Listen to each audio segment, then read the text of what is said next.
Olá, aqui é o professor André. Nesse vídeo nós vamos tratar sobre circuitos elétricos combinatórios. Nós teremos uma introdução inicial, depois serão apresentados os teoremas da álgebra de Boole e, por fim, as referências utilizadas para a elaboração desta aula. Então, iniciando pela introdução, os comandos eletropneumáticos são considerados comandos binários. Já sabemos que elementos binários são elementos que podem ter dois estados, 0 e 1. Então, no caso dos comandos binários, enquanto comandos eletropneumáticos, nós temos as válvulas direcionais como elementos que possuem dois estados, o estado normal, entendido como 0, e o estado atuado, entendido como 1.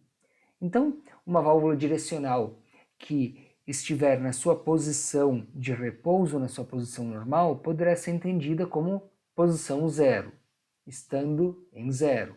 E quando ela for atuada, seja por uma pilotagem ou no caso dos comandos eletropneumáticos pelo acionamento do solenoide, ela estará atuada, então esta válvula estará em nível 1. Já válvulas proporcionais, também aplicadas na eletropneumática, não têm dois estados apenas, elas têm uma variação contínua, de um estado totalmente fechado até um estado totalmente aberto. Então, uma válvula proporcional poderia, por exemplo, ser utilizada para controlar a velocidade de giro de um motor pneumático. No caso dos comandos binários, o foco é atender às válvulas direcionais, que possuem os dois estados 0 e 1. Comandos binários não atendem às necessidades de projetos desenvolvidos com válvulas proporcionais. Bem, um problema de automação pode ser combinatório ou sequencial, dependendo da situação. Ele é combinatório quando os estados das saídas do nosso circuito dependem somente da combinação dos estados das entradas.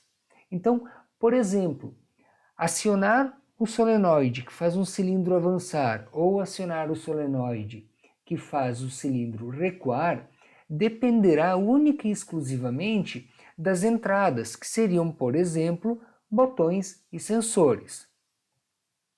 Já o circuito sequencial, ou um problema de automação sequencial, é quando os estados das saídas dependem de uma dada sequência de execução durante um período de tempo. Então, são situações onde nós temos, por exemplo, cilindros pneumáticos que não vão avançar ou recuar simplesmente pelas condições dos seus sensores e botões. Eles vão avançar e recuar conforme uma sequência lógica de execução do seu funcionamento, durante o tempo. O foco desta aula são os problemas de automação do tipo combinatório. Então, um problema combinatório, ele pode ser resolvido observando algumas etapas. Primeiro, a tabela verdade. Precisamos elaborar a tabela verdade que representa o nosso problema.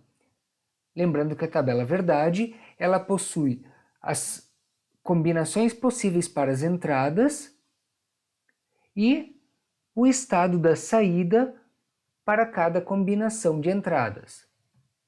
Em segundo, da tabela verdade, nós vamos gerar elementos chamados de mintermos. Em terceiro, nós vamos fazer a soma dos produtos, ou seja, nós vamos somar os mintermos. Após realizar a soma dos produtos, nós vamos fazer uma minimização da função que representa o nosso problema. Tendo as funções booleanas já reduzidas, nós chegamos então na última etapa, já minimizadas, melhor dizendo, tendo as funções booleanas minimizadas, nós chegamos na última etapa, que é a elaboração então do nosso circuito elétrico. No caso da etapa de minimização da soma dos produtos, ela pode ser realizada basicamente de duas maneiras, ou pelos teoremas da álgebra de Boole, ou pelos diagramas de Carnot. Nessa aula, o foco é tratar dos teoremas da álgebra de Boole e não dos diagramas de Carnot.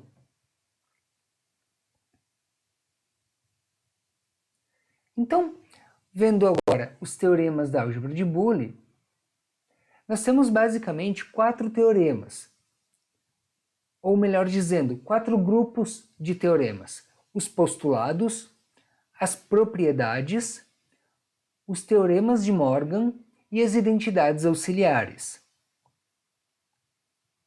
Então, começando pelos postulados, nós temos os postulados da complementação, da adição e da multiplicação. Estes postulados levam às identidades da complementação, da adição e da multiplicação.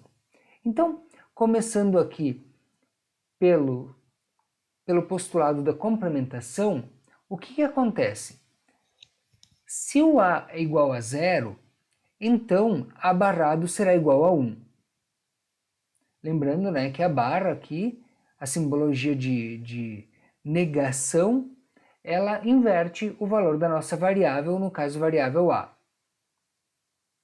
Se a variável A vale 1, então A barrado vale 0.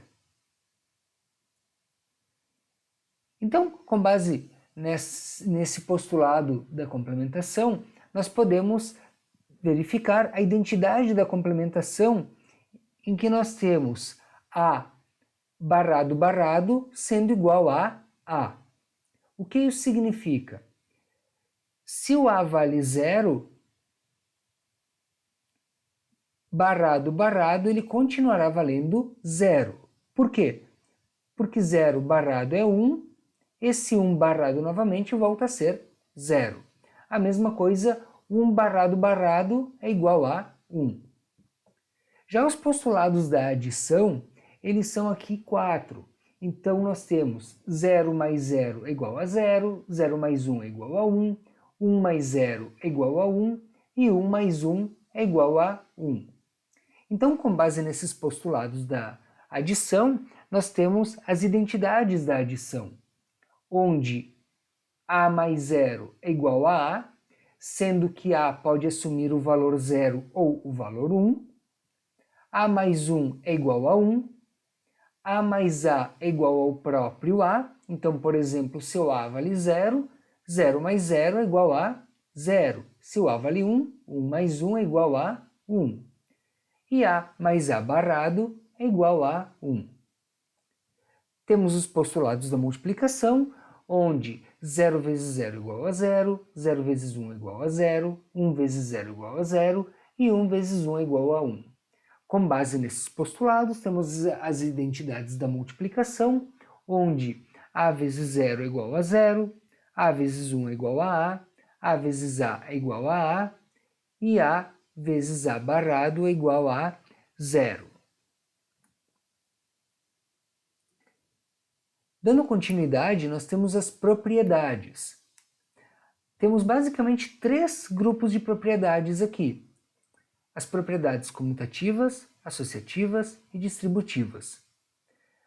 Nas comutativas, nós temos que A mais B é igual a B mais A, e A vezes B é igual a B vezes A. Isso parece muito simples, mas essa compreensão é bastante importante no momento de fazer a minimização das nossas funções, dos nossos mintermos, né?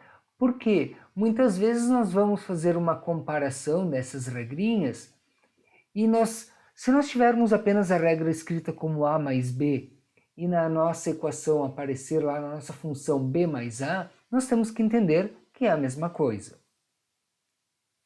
As propriedades associativas. A mais B mais C é igual a mais B mais C. que é igual a A mais B mais C. Então, no caso aqui, os parênteses não fazem diferença onde são colocados, ou se são também retirados. A mesma forma, no caso da multiplicação. Então, A vezes B vezes C é igual a A vezes B vezes C, que é igual a A vezes B vezes C. E a propriedade distributiva, nós temos aqui que A vezes B mais C é igual a vezes B mais A vezes C.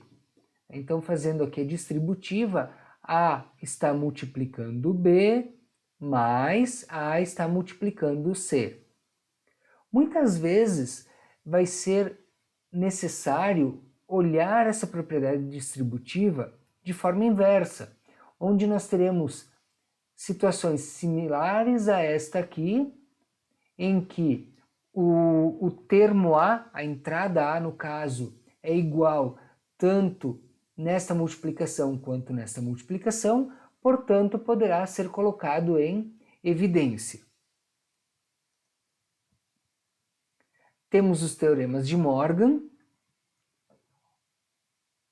onde o resultado de uma multiplicação invertida é igual à soma dos mesmos termos invertidos, das mesmas entradas invertidas.